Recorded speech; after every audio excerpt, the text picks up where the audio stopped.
C'est c'est un privilège d'être de nouveau ici, en Montélimon, en face du Mont Blanc. Ça nous inspire sur le plan spirituel à louer Dieu.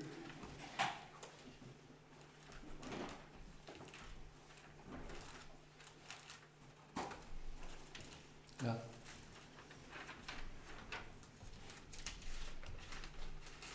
Là, je me suis trompé de...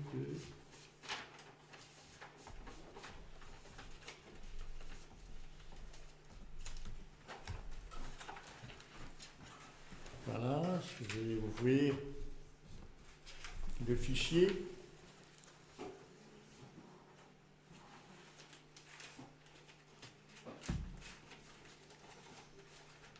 Juste une petite...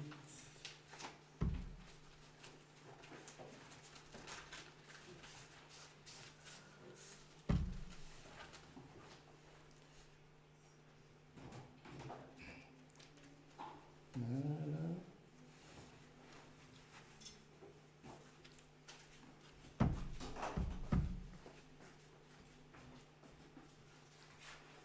On va l'agrandir.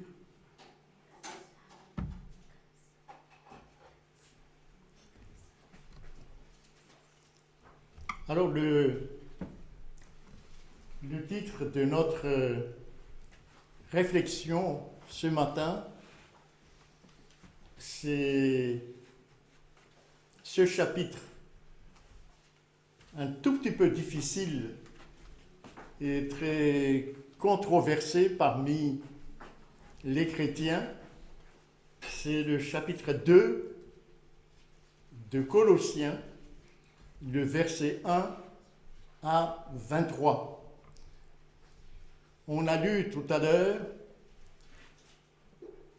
les derniers versets de ce chapitre. C'est un chapitre qui, je l'ai dit tout à l'heure, qui est très controversé dans le monde chrétien aujourd'hui. Très, très controversé. Lorsque j'ai préparé cette méditation pour aujourd'hui, j'ai consulté un tout petit peu les commentaires à la bibliothèque ici, soit à Genève, soit ici, sur les commentaires concernant ces versets. Et je me suis aperçu que ces commentaires, par exemple, disent que le sabbat de l'Éternel est cloué sur la croix, c'est pour les Juifs. Donc pour nous, les chrétiens, ce n'est plus nécessaire d'adorer Dieu selon le sabbat de l'Ancien Testament. C'est cloué sur la croix. Telle est donc l'interprétation donnée par tous ces théologiens lorsque ils lisent ces versets du chapitre 2. Et ces versets du chapitre 2 sont utilisés pour soutenir le dimanche. Il y a deux raisonnements théologiques pour soutenir le dimanche. Un, c'est le jour de la résurrection de Dieu. Et deux, justement, Colossiens chapitre 2, surtout les versets 16 et 17. voyez, l'interprétation, mauvaise interprétation de ces versets-là. Alors nous allons donc examiner le contenu de ce chapitre. C'est un chapitre que je trouve extrêmement édifiant. D'abord, cette lettre de Paul est adressée à deux églises. C'est marqué là, dans chapitre 2, verset 1, à l'église de Colosse et à l'église de Laodicée. Pour ceux parmi vous qui connaissent un tout petit peu l'Apocalypse, l'église de Laodicée, c'est la dernière église. Donc, à travers Colossiens chapitre 2, verset 1 jusqu'à 23,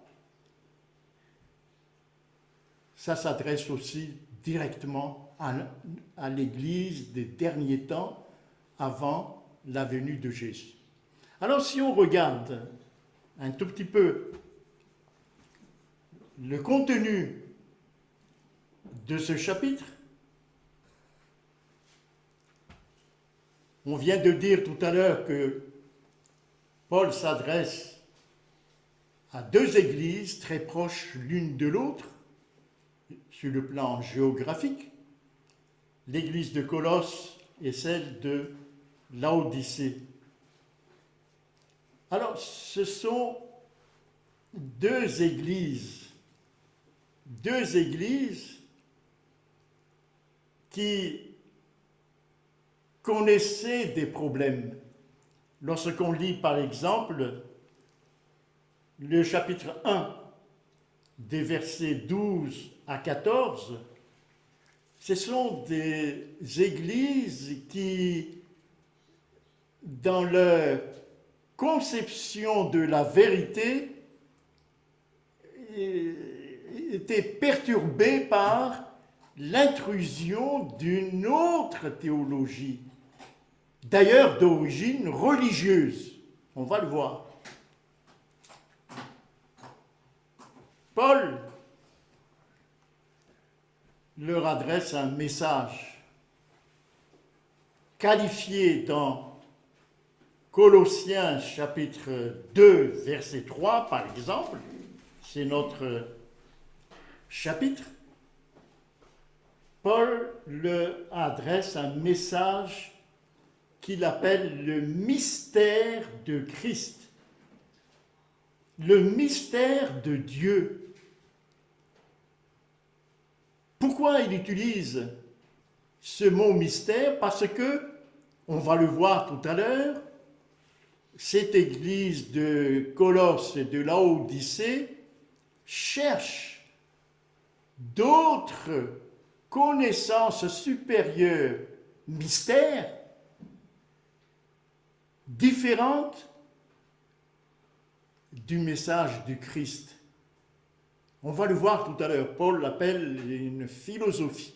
Ouais, recherche d'une spiritualité supérieure à celle de l'Évangile, à celle du mystère de Dieu. C'est Colossiens chapitre 2, verset 2. Vous voyez ici, Paul dit dans Colossiens chapitre 2, verset 3, une reproche à cette Église. Il dit, vous cherchez une sagesse, Sophia dans l'original, c'est-à-dire une philosophie, pour avoir une plus haute spiritualité. Ensuite, vous cherchez une connaissance, c'est marqué dans l'original, dans Colossiens chapitre 2, verset 3, c'est, ici dans ma Bible, c'est marqué science, mais ça n'a rien à voir avec la science mathématique ou physique. Non, ce n'est pas ça qu'il cherchait. Mais dans l'original, c'est marqué la gnose. Et la gnose, c'est connu comme étant une recherche d'une connaissance au-delà de ce qui est révélé pour avoir une spiritualité supérieure. Vous voyez? Alors, dans le mot, c'est la même famille, le mot gnose, c'est le mot agnostique. A, c'est ne pas, gnostique, ne pas savoir, ne pas connaître. Un agnostique, c'est celui qui se dit, moi je ne connais rien.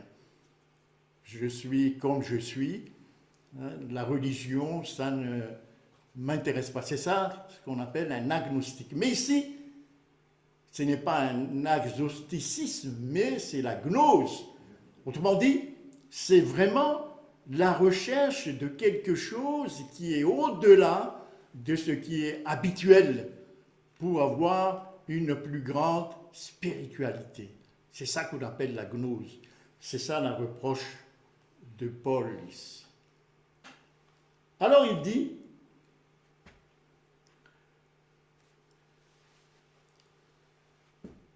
que cette intrusion provient de personnes très religieuses qui pénètrent au sein de votre Église. Alors, lisons par exemple dans Actes chapitre 15, verset 5, vous allez être frappé par la présence de ces personnes. Actes chapitre 15, verset 5. C'est dans l'Église des premiers chrétiens, il y avait quelques-uns du parti des pharisiens qui avaient cru. Oui, les pharisiens, c'était des religieux. Et ils se sont introduits au sein de cette première église chrétienne. Dans Jean chapitre 12, verset 42, Jean chapitre 12, verset 42, parmi les chefs, plusieurs crurent en Jésus, mais à cause des pharisiens, ils n'en faisaient pas l'aveu dans la crainte d'être exclus de la synagogue. Donc, ils infiltrent,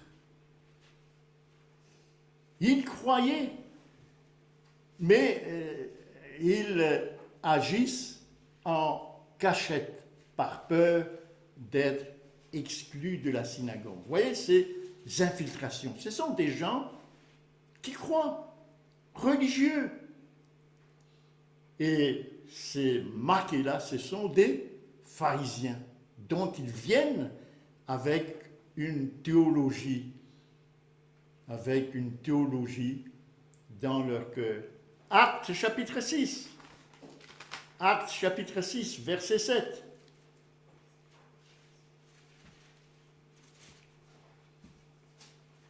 La parole de Dieu se répandait de plus en plus. Oui, cette avance de la parole de Dieu. Le nombre des disciples augmentait beaucoup à Jérusalem. Autrement dit, là, la nouvelle église se répand très vite, très vite. Et, attention à cette dernière partie, une grande foule de sacrificateurs obéissaient à la foi. Ils ont cru. Ils rentrent à l'intérieur de ces nouvelles communautés. Mais ils rentrent avec toute leur conception. Paul va dire un peu plus bas de la philosophie, conception de la loi, conception de la spiritualité. Voilà donc, c'est une conversion finalement qui est superficielle. Alors les Colossiens et les Laodiciens, qui sont des païens, qui sont d'origine païenne, vont être perturbés dans leur foi en Christ et en Dieu à partir de là. Ils vont être perturbés.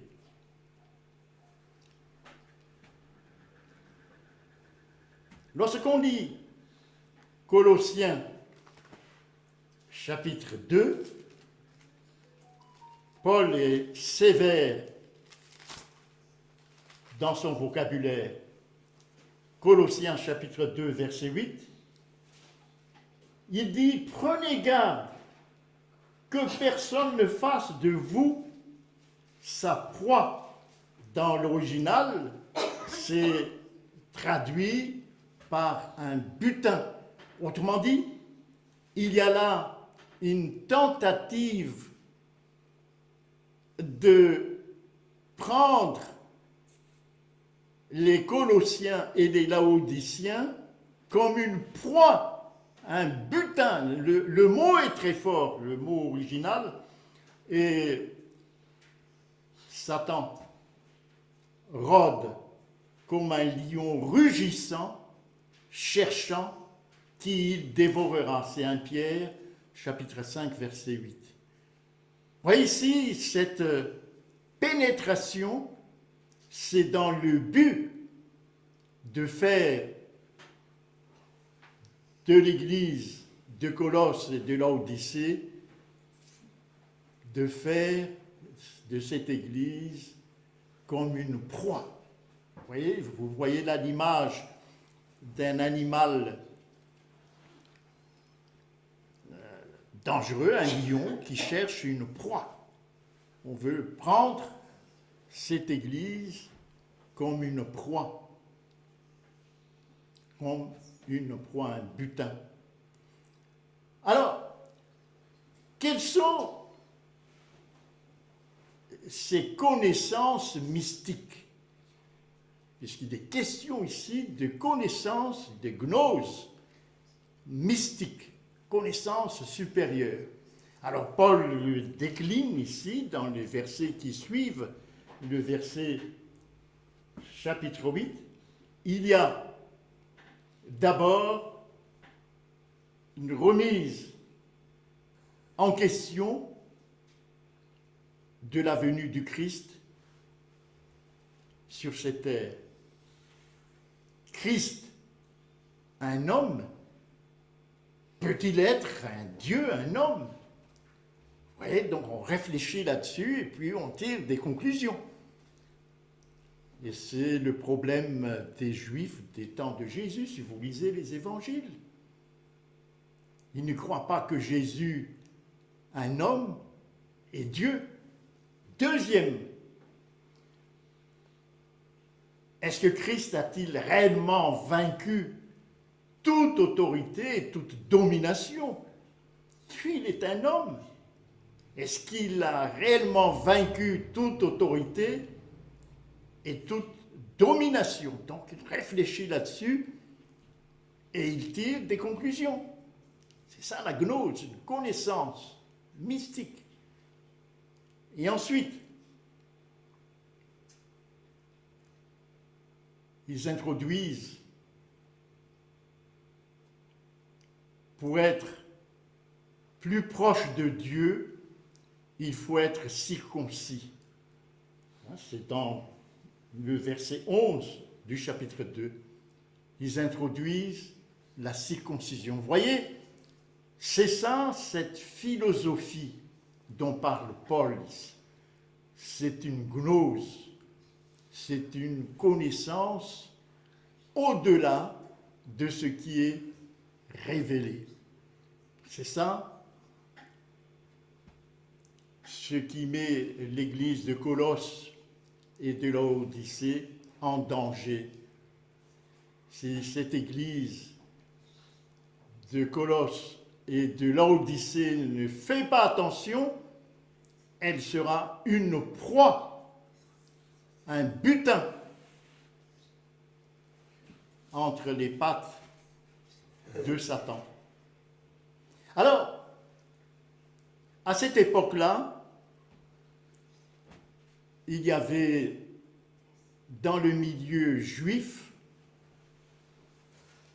deux écoles gnostiques, ce qu'on appelle la Kabbale d'un côté et le Midrash de l'autre. Le Midrash est plus connu. La Kabbale est très répandue dans le milieu juif. L'autre dimanche, lorsque j'étais au marché de Collonges, j'ai rencontré une famille juive et comme je portais la barbe, et puis j'ai parlé un peu avec eux, ils disent nous sommes juifs, on a échangé un peu puisque j'ai fait de l'hébreu, et ils disent mais est-ce que vous êtes kabbaliste, autrement dit initié à la Kabbale. Vous voyez, nous sommes kabbalistes. Vous voyez, ça existe encore aujourd'hui, cette gnose parmi les juifs modernes. Et du temps de Jésus, cette gnose porte le nom de Midrash. Alors, la Kabbale, c'est une interprétation juive ésotérique, cachée et symbolique du texte de la Bible. C'est ça qu'on appelle la Kabbale. Le Midrash, du temps de Jésus, est une recherche d'une nouvelle connaissance en utilisant la déduction logique, c'est-à-dire la raison humaine, la combinaison de passages associés et l'interprétation allégorique. Lorsque j'ai suivi des cours d'hébreu, un de mes professeurs était un kabbaliste et il nous initiait à la manière de lire la parole de Dieu. Il dit qu'il y a 4 niveaux pour lire la parole de Dieu. Le premier niveau, c'est ce que nous sommes en train de faire, il appelle ça le simple. Mais le 4e niveau doit être allégorique, une manière de lire supérieure réservée aux initiés. C'est ça la Kabbale. Vous voyez, on nous a initiés un tout petit peu à cette notion de Kabbale. C'est ça la philosophie. Et du temps de Paul, il mettait en garde l'Église de Colosse et de Laodicée contre cette gnose, ce savoir réservé aux initiés.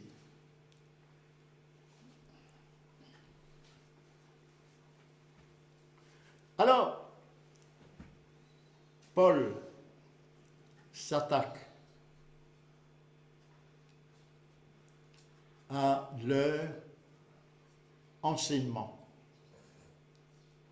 Paul s'attaque à leur enseignement. Paul dit que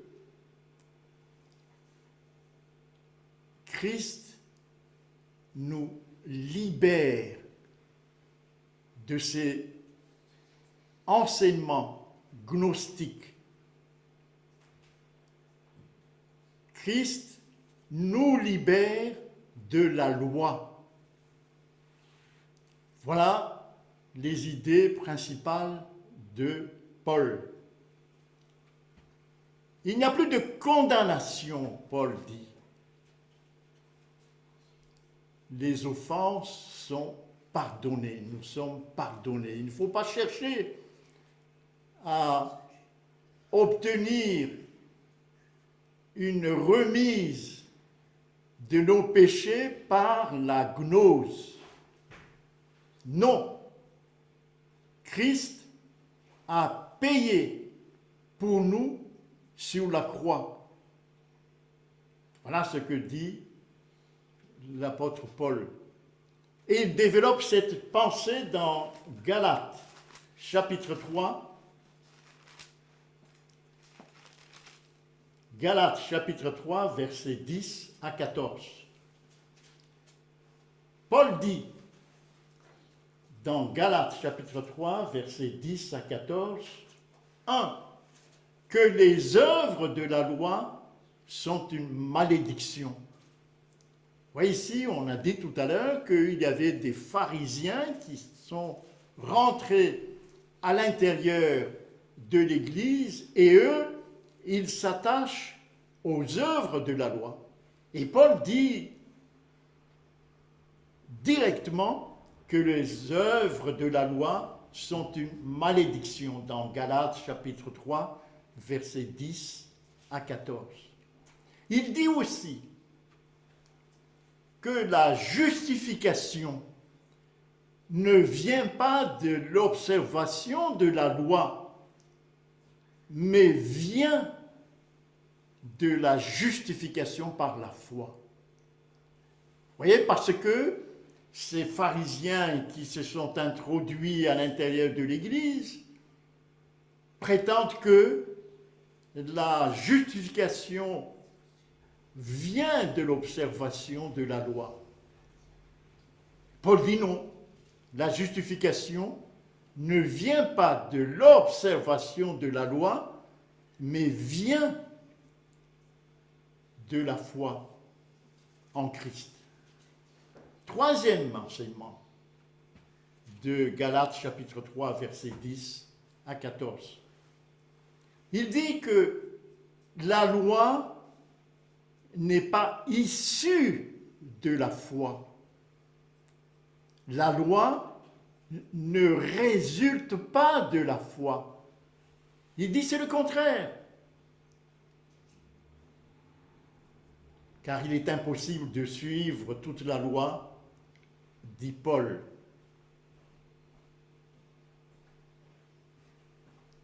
Nous ne pouvons suivre la loi que si nous sommes justifiés par la foi, dit Paul.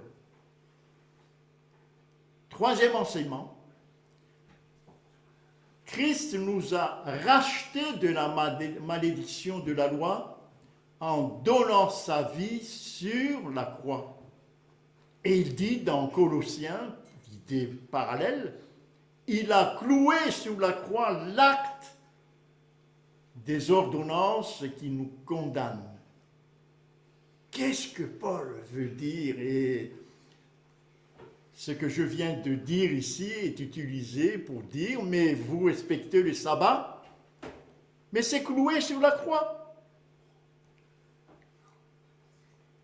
Voilà, dans toute la littérature chrétienne, commentaires, soit de Galates, soit de Colossiens chapitre 2. Ils disent que c'est cloué sur la croix. Donc, il ne faut pas respecter le sabbat. C'est cloué sur la croix. Et Paul dit que Christ nous a rachetés de la malédiction de la loi. Qu'est-ce que cela veut dire? Cela veut dire que personne ne peut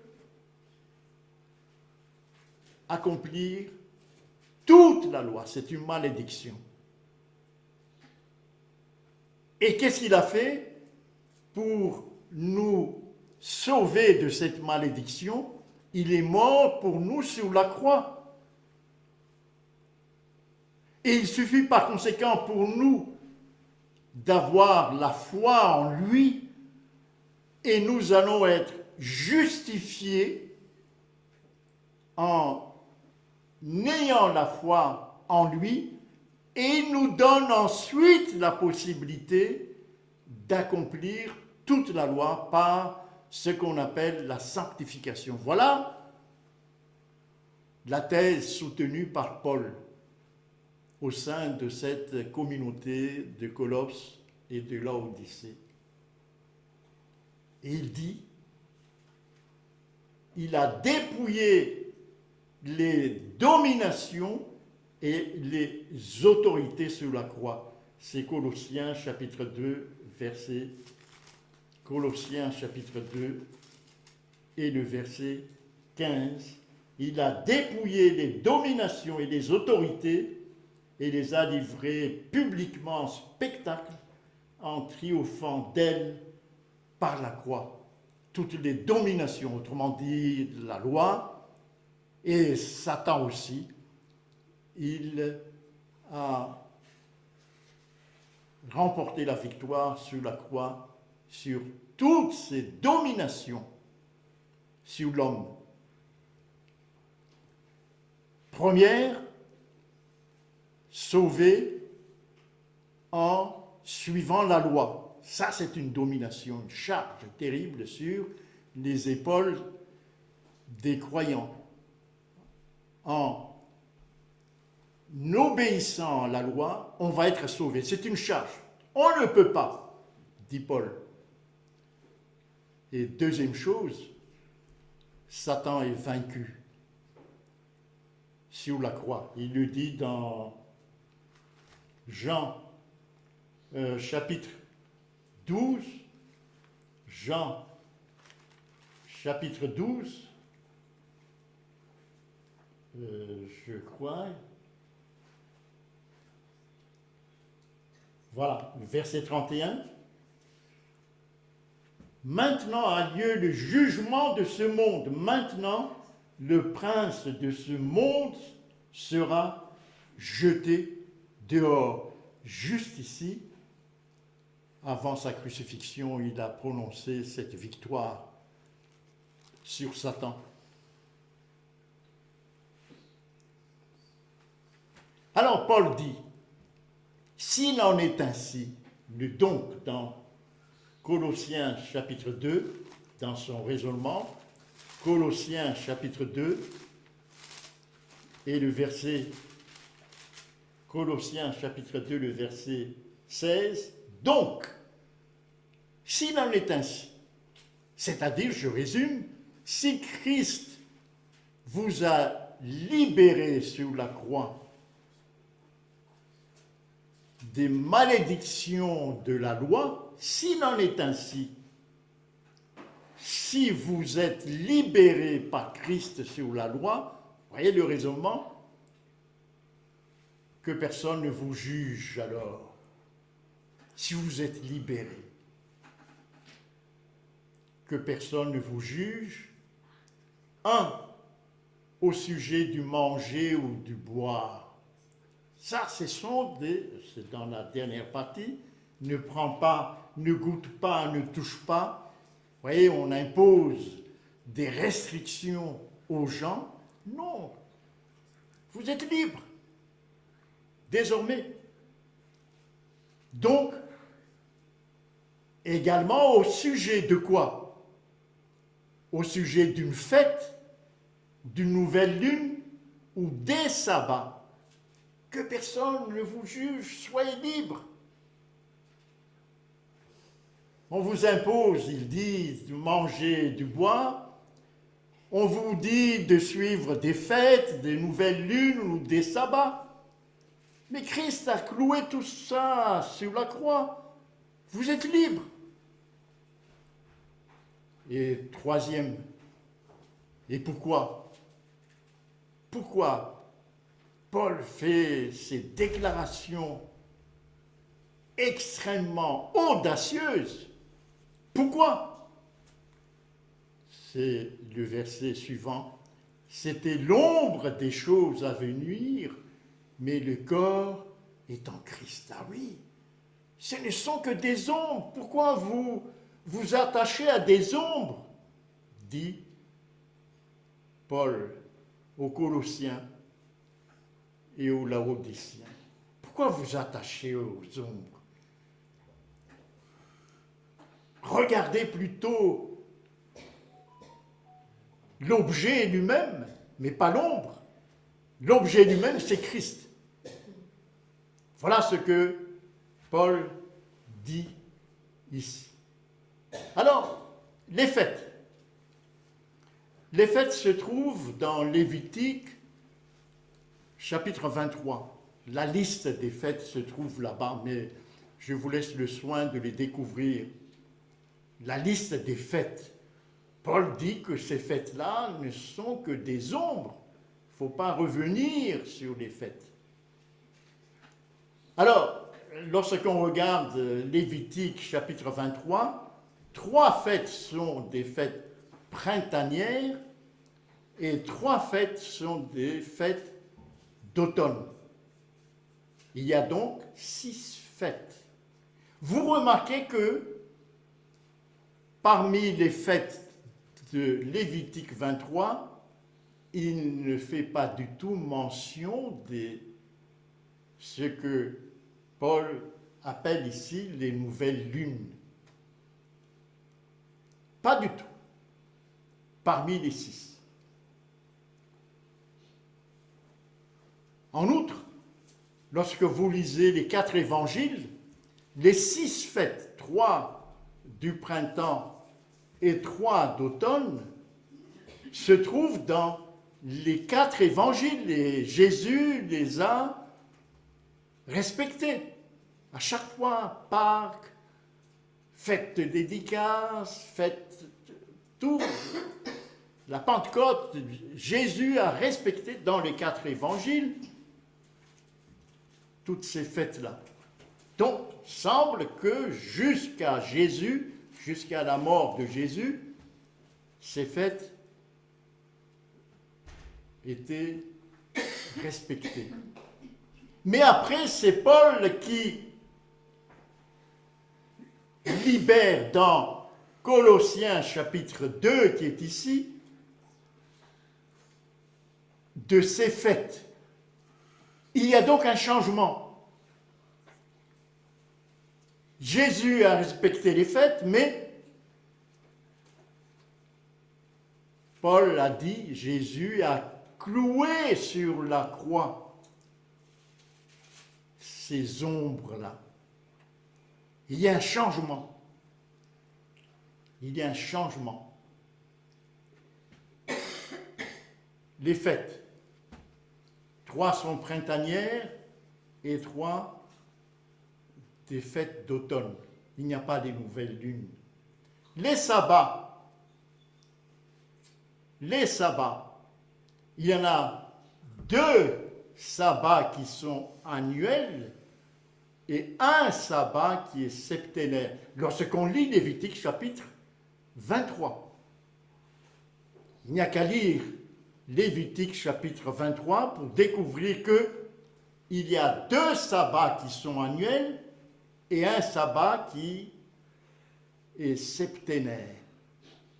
Et c'est ça, Paul dit, ces sabbats-là ne sont que des ombres. Ne sont que des ombres. Mais les nouvelles lunes maintenant. Dans Lévitique chapitre 23, j'ai dit tout à l'heure, il n'est pas du tout mention des nouvelles lunes. Mais les Juifs ont introduit les nouvelles lunes en suivant ce qui est écrit dans la Torah. Par exemple, dans Nombre chapitre 28,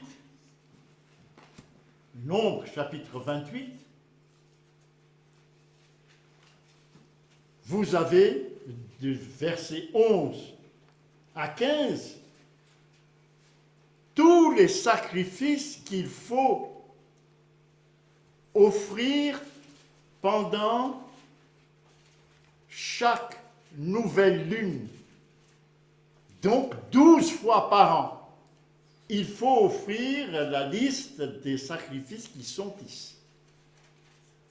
Et vous remarquez que les sacrifices ne sont que des ombres du sacrifice du Christ. Mais après, où est-ce qu'il faut offrir ces sacrifices? Il faut offrir ces sacrifices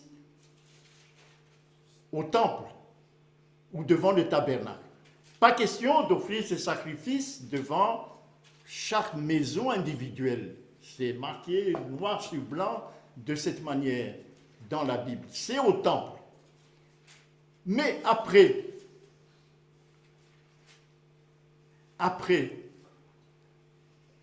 ça s'est allégé un tout petit peu. les gens en Israël continuaient à fêter les nouvelles lunes. Mais il n'y a plus de sacrifice. Par exemple, dans 1 Samuel 1 Samuel,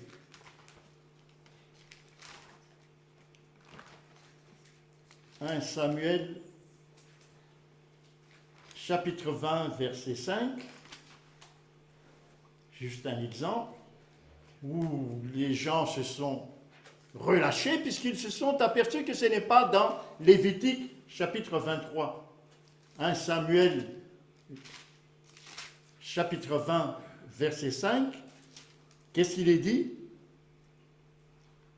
C'est Saül qui fête les nouvelles lunes et il organise un repas pour fêter cette nouvelle lune. Et qui sont les invités? Il y a bien entendu Saül, ensuite son fils Jonathan, et on s'attend à ce que David vienne rejoindre la table du roi. Voilà, il n'y a que 3 personnes pour fêter la nouvelle lune. Vous voyez, il y a un relâchement par rapport tout à fait au début dans le nombre. Un relâchement. Ils se sont aperçus que ce n'est pas du tout dans Lévitique chapitre 23. Voilà toute la liste dans 1 Samuel chapitre 20 qui montre qu'il y a un relâchement. Et je rappelle que dans le Nouveau Testament, il n'est pas du tout question de respecter les nouvelles lunes. Les 6 fêtes de l'année sont respectées par Jésus, mais pas les nouvelles lunes. Ensuite, le sabbat. Dans Colossiens chapitre 2, on a vu tout à l'heure, mais je rappelle, dans Colossiens chapitre 2, il y a l'ombre des choses à venir, et ces ombres, c'est quoi? Fête, nouvelle lune et sabbat. Fête, nouvelle lune et sabbat. Alors, lorsque vous lisez Lévitique chapitre 23, qui donne la liste de toutes les fêtes qu'il faut respecter, dans Lévitique chapitre 23, on va le lire, Lévitique chapitre 23, verset 2, se détache nettement, Lévitique 23, verset 2, la liste des fêtes se détache nettement le sabbat. Je lis à partir du verset 1, l'Éternel parla à Moïse et dit, parle aux enfants d'Israël et tu leur diras. Donc ça vient de l'Éternel, les fêtes là, hein, les 6 fêtes de l'année. Les fêtes de l'Éternel que vous publierez seront de saintes convocations. Voici quelles sont mes fêtes, dit l'Éternel. Et il va décliner ce qu'il appelle ces fêtes. Le verset 3. On travaillera 6 jours, mais le 7e jour est le sabbat. Vous voyez l'article ici? C'est un indicateur linguistique qui distingue le sabbat. Le jour du repos, il y aura une sainte convocation. Vous ne ferez aucun ouvrage sur les sabbats de l'Éternel dans toutes vos demeures. Ici donc, c'est la première des fêtes avec un indicateur linguistique particulier. C'est l'article le sabbat. Et ensuite, deuxième indicateur linguistique, le sabbat de l'Éternel. C'est exactement le propriétaire de ce sabbat-là. Et après cela viennent les autres fêtes. Donc c'est tout à fait distinct. Le sabbat de la création, le sabbat de Exode chapitre 20. Parfaitement distinct. Et viennent les autres fêtes. Alors le sabbat de l'Éternel, dans toute la littérature de l'Ancien Testament, est distinct des autres sabbats, puisqu'il y a les autres sabbats. N'oubliez pas que le mot sabbat signifie se reposer.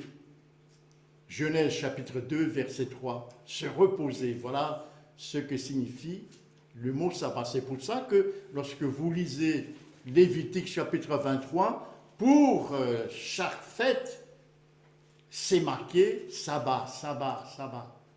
C'est reposer. Vous voyez, mais c'est seulement pour le sabbat de la création qu'il y a une distinction très nette. Quelles sont ces distinctions?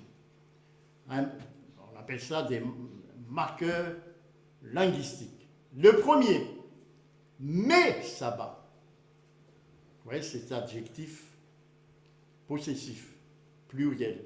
Mes sabbats. Vous voyez, dans Exode, chapitre 33, verset 13, pour que vous constatiez, Exode, chapitre 33, verset 13, l'indicateur linguistique. Maintenant, si j'ai trouvé grâce à tes yeux, fais-moi connaître tes voies. Alors,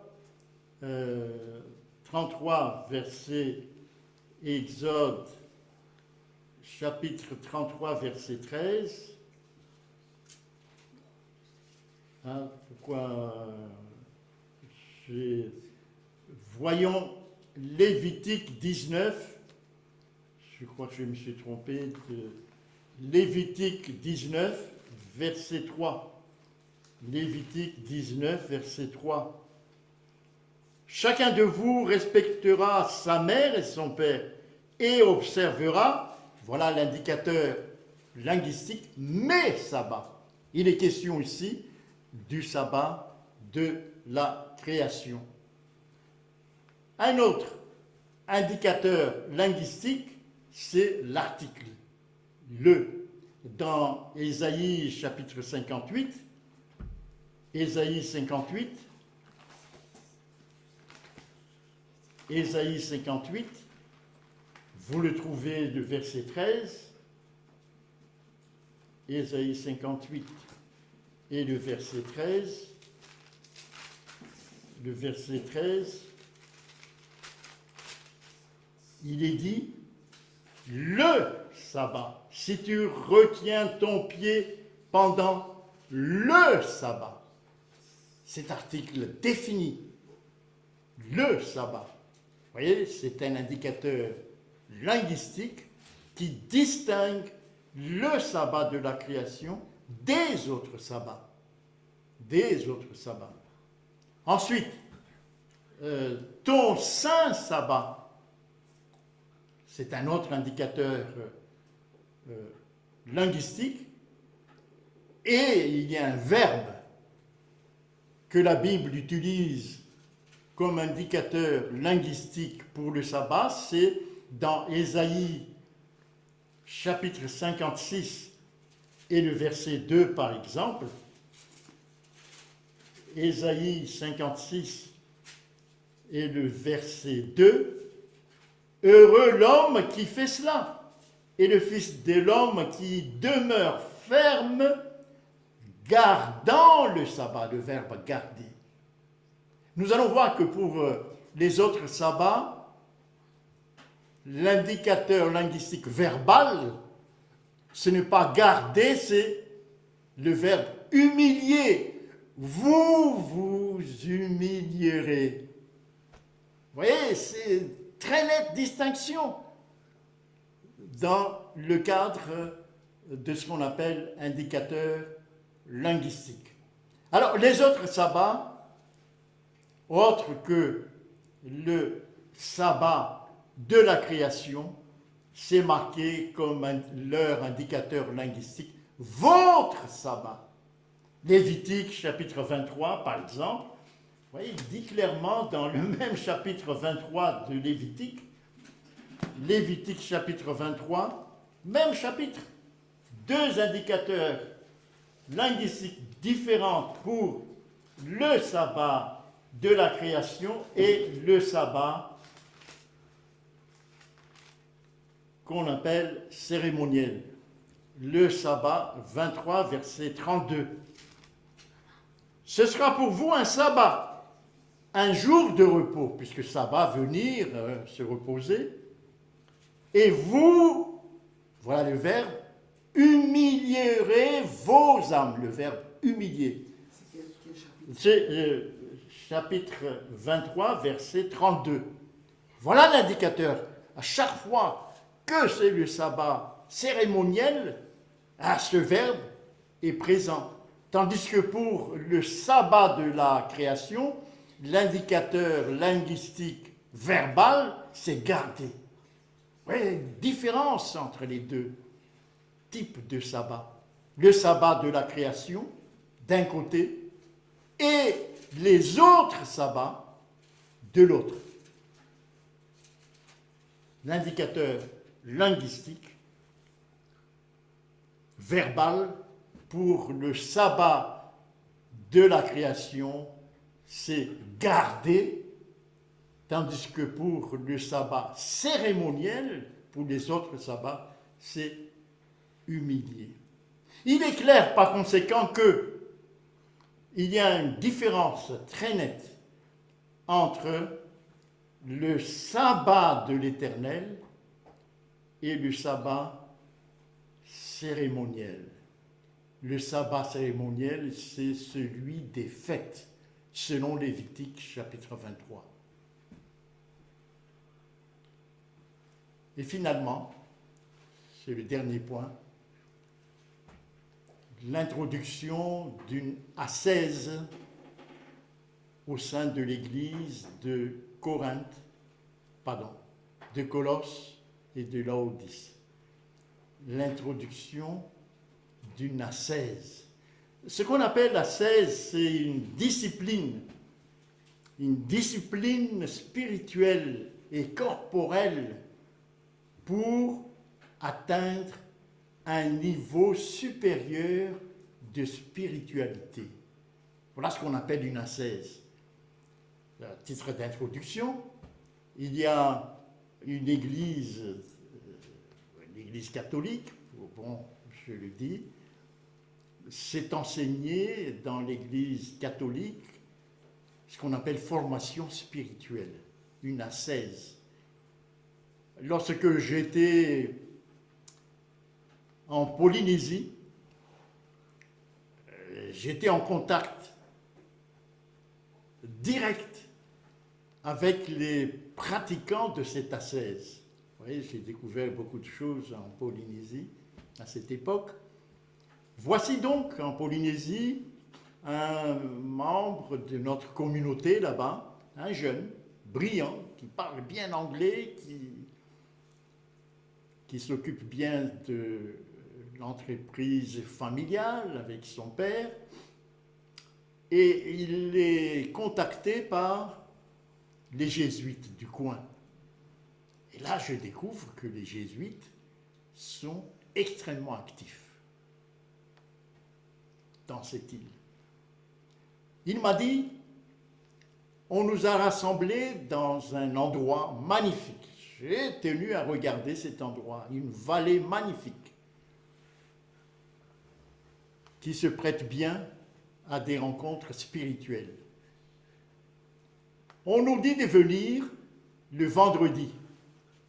Et il dit, je suis venu le vendredi dans une grande salle, tout à fait au fond, il y a une petite bougie. Il n'y a pas de lumière. Et nous sommes tous dans cette salle. Dans un instant, je vais revenir sur les personnes qui étaient convoquées pendant cette soirée-là pour une formation spirituelle, pour une ascèse, eh bien, il dit, une voix nous dit d'abord d'éteindre les téléphones. 2, regardez cette ascèse-là, de vider votre esprit de toute pensée extérieure. Donc, voilà cet exercice de la volonté. On va voir dans Colossiens tout à l'heure cette notion de culte volontaire, cet exercice de volonté. Exercez-vous à vider de votre esprit toute pensée. Il faut que ce soit vide votre esprit. Et lorsque vous arrivez à ce stade, fixez maintenant votre regard sur la petite lumière qui est devant. Voyez ici, c'est ça ce qu'on appelle la gnose. Vous voyez ici, on vide les gens, et lorsque c'est vide, qui va rentrer dedans, c'est l'adversaire qui va rentrer dedans. Et puis après cela, il y a des enseignements, toutes sortes d'exercices spirituels, etc. Et il m'a dit, là, j'ai découvert que toutes les personnes qui étaient présentes, ce sont les dirigeants de l'administration, les banquiers, les chefs d'entreprise de l'île, des professeurs d'université, autrement dit, toute la crème de la petite ville de Papeete. Vous voyez donc, c'est entre les mains des jésuites. Et j'ai dit à ce jeune chef d'entreprise, n'y va pas, puisque si tu vas dedans, tu vas être le jouet d'un autre esprit. Et voici sa réponse, si je ne vais pas dedans, je ne gagne pas mon pain. Puisque on se connaît tous et on cède en donnant le marché à quelqu'un qui fait partie du groupe, etc. Vous voyez, si c'est incroyable cette mainmise de l'adversaire sur les esprits. C'est ça ce qui est entendu ici lorsque vous lisez Colossiens chapitre 2, le verset 22, Colossiens chapitre 2 et le verset 22, cette expression, un culte volontaire, cet exercice de la volonté. Vous voyez, on force la volonté à vider sa pensée. Un exercice de la volonté. Et toujours, ce culte-là fait intervenir la volonté. Vous voyez. J'ai parlé là au bout du monde, mais en France, ça, peut-être vous n'êtes pas informé, mais je suis informé. Il y a en France plusieurs centres comme celui dont je viens de parler tout à l'heure à Tahiti. Plusieurs centres, mais ce n'est pas connu. Vous voyez? Où les gens qui ont besoin de se ressourcer, comme on dit, vont là-bas. Ils se ressourcent avant de nouveau de rejoindre leurs activités habituelles. C'est ça le culte volontaire. Colossiens chapitre 2 le verset 23, ils indiquent un culte volontaire de l'humilité. Vous voyez, on s'approche des gens avec un esprit d'humilité, un esprit loin de toute face d'orgueil, etc., pour séduire. On met en avant l'humilité. Et ensuite, surtout, dans le verset 23, le mépris du corps, mais dans l'original, c'est vraiment le mot ascèse. Vous voyez, il ne faut pas s'occuper trop du corps, il ne faut pas manger, c'est marqué là, ne prends pas, ne goûte pas, ne touche pas. C'est une ascèse. Vous voyez? Adopter le mépris du corps, c'est une ascèse. Et Paul dit, tout ça, il le dit, n'a aucun mérite, c'est le verset 23, et contribue seulement à la satisfaction de la chair. Qu'est-ce qu'il veut dire par là? En quoi ça contribue seulement à la satisfaction de la chair? Je crois qu'ici, j'ai développé Romains chapitre 7.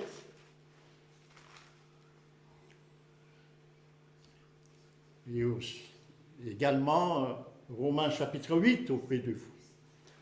Il est dit dans Romains chapitre 7 que dans la chair, le verset 23 de Romains chapitre 7, que dans la chair, il y a la loi du péché. Paul, dans Romains chapitre 7, dit clairement que, le verset 14, il est charnel. Donc voilà ce que ces personnes qui s'introduisent à l'intérieur de l'église de Colosse disent, mais vous êtes sous l'emprise de la chair. La loi du péché dans votre chair. Il faut donc dominer cela. Voilà le renseignement. Pour avoir un petit surplus de spiritualité pour dominer la loi du péché dans la chair. Ah oui, c'est une négation de Christ, les amis. Malheureusement, adopter une telle attitude est une négation de Christ. Puisque Christ dit, la Bible dit que il faut venir à lui pour dominer la loi de la chair, il faut se repentir, venir à lui, et ensuite être justifié et avoir le don du Saint-Esprit. Alors ces disciplines de vie en vue d'un perfectionnement spirituel est un reniement du Christ. Pour quelle raison? Car on est mort avec lui au rudiment du monde. En conclusion, nous avons vu que des religieux, vous voyez, lorsqu'ils sont venus à l'intérieur de l'Église, ce sont des religieux, attention, ce ne sont pas du tout des gens du monde, ce sont des religieux qui se sont infiltrés au sein de l'Église. Des religieux, je souligne là-dessus. C'est ce qu'on a vu tout à l'heure. Hein. Tous les versets qu'on a lus montrent que ce sont des religieux. Ensuite, on a vu tout à l'heure, lorsqu'on a cité ces religieux qui rentrent dans l'Église, ils viennent avec leur conception de la spiritualité,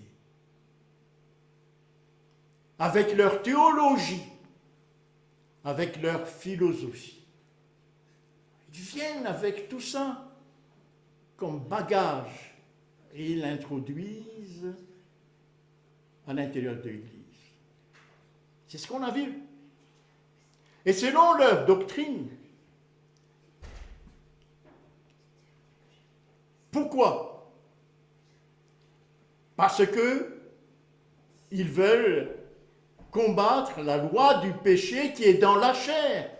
Romains chapitre 7, verset 23. Ils disent qu'il faut respecter les fêtes et adopter une ascèse pour dominer la loi du péché dans la chair. Voilà ce qu'ils disent.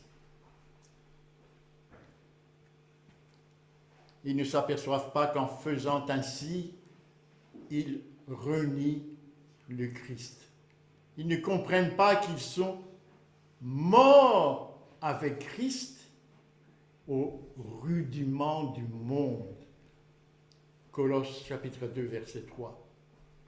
Et Paul dit aux Colossiens, ça ne vient pas de moi, c'est Paul qui le dit, chapitre 2, Paul dit, chapitre 2, verset 4,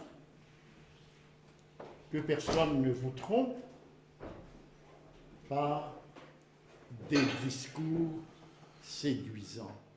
Que personne ne vous trompe par des discours séduisants. En conclusion, les amis, le sabbat de la création n'est pas aboli. Nous devons respecter les commandements de Dieu. Amen. Amen.